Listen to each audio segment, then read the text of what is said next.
ಧರ್ಮದಲ್ಲಿ ರಾಜಕಾರಣ ಮಾಡೋದು ಒಳ್ಳೆಯದಲ್ಲ. ಬಿಜೆಪಿಗೆ ಪರೋಕ್ಷವಾಗಿ ಕುಟುಕಿದ ದಿನೇಶ್ ಗುಂಡೂರಾವ್, ಒಂದು ದೇವಸ್ಥಾನ ಮಾತ್ರವಲ್ಲ, ನಮಗೆ ಎಲ್ಲಾ ದೇವಸ್ಥಾನಗಳು ಮುಖ್ಯ.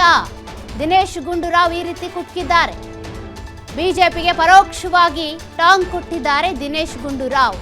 ಒಂದು ದೇವಸ್ಥಾನ ಅಲ್ಲ, ಎಲ್ಲಾ ದೇವಸ್ಥಾನಗಳು ನಮಗೆ ಮುಖ್ಯ.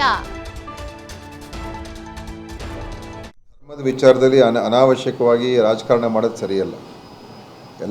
ಎಲ್ಲ ಸರ್ಕಾರಗಳು ತಮ್ಮದೇ ಆಗಿರ್ತಕ್ಕ ರೀತಿಯಲ್ಲಿ ಅದು ಬರೀ ಹಿಂದೂ ಧರ್ಮ ಅಲ್ಲ, ಎಲ್ಲ ಧರ್ಮದ ಒಂದು ವಿಚಾರದಲ್ಲಿ ಸಕ್ರಿಯವಾಗಿ ಕೆಲಸ ಮಾಡಿದ್ದಾರೆ. ಇವತ್ತು ಕರ್ನಾಟಕದಲ್ಲೂ ಕೂಡ ಅನೇಕ ಈ ಯಾತ್ರೆಗಳಿಗೆ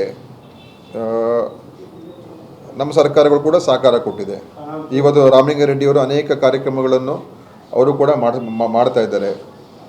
ಅನೇಕ ದೇವಾಲಯಗಳನ್ನು ಏನು ಅದಕ್ಕೆ ಜೀರ್ಣೋದ್ಧಾರ ಮಾಡ್ತಕ್ಕಂಥ ಕೆಲಸ ಕಾಂಗ್ರೆಸ್ಸಿನ ಸರ್ಕಾರಗಳು ಮಾಡಿದೆ. ಈ ಆರಾಧನೆ ಯೋಜನೆಯನ್ನು ತಗೊಂಬಂದಿದ್ದೇ ಕಾಂಗ್ರೆಸ್ ಸರ್ಕಾರ.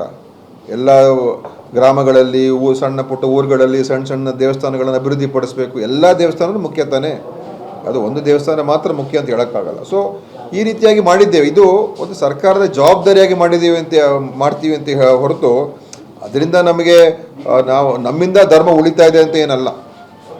ಧರ್ಮ ಇದು ಭಾಳ ಸಾವಿರಾರು ವರ್ಷಗಳಿಂದ ಇರುವಂಥ ಧರ್ಮ. ಅದರಿಂದ ಇದು ಯಾರೊಬ್ಬರಿಂದ ಬಂದು ಈ ಧರ್ಮ ಉಳಿತು, ಅದು ಇವ್ರು ಇಲ್ಲದೆ ಹೋಗಿದ್ರೆ ಈ ಧರ್ಮನೇ ಇಲ್ಲ ಅಂತ ರೀತಿಯಾಗಿ ಬಿಂಬಿಸ್ತಾ ಇರ್ತಕ್ಕಂಥದ್ದು ಖಂಡಿತವಾಗಿಯೂ ನಮ್ಮ ಧರ್ಮಕ್ಕೇ ಒಂದು ರೀತಿ ವಿರುದ್ಧವಾದಂಥ ಮಾತುಗಳು. ಧರ್ಮದ ಯಾರಿಂದನೂ ಧರ್ಮ ಉಳಿತಾರ, ಧರ್ಮ ಎಲ್ಲರೂ ಉಳಿಸ್ತಾ ಇದೆ. ಸೊ ಇದರಿಂದ ಈ ಥರದ ಒಂದು ವೈಭವೀಕರಣ ಮಾಡ್ತಾ ಇರ್ತಕ್ಕಂಥದ್ದು BJPಯವರು, ಇದು ಖಂಡಿತವಾಗಿಯೂ ಸರಿಯಲ್ಲ. ನಮ್ಮ ಸಂವಿಧಾನಕ್ಕೂ ಕೂಡ ವಿರುದ್ಧವಾಗಿರ್ತಕ್ಕಂಥ ವಿಷಯ. ಧರ್ಮ ಎಲ್ಲರೂ ಗೌರವಿಸ್ತಾರೆ ಮತ್ತು ಅದರಿಂದ ಈ ಥರ ಒಂದು ಭೇದ ಭಾವ ಸೃಷ್ಟಿ ಮಾಡುವಂಥ ಕೆಲಸ BJPಯವರು ಮಾಡಬಾರ್ದು. ನೋಡಿ.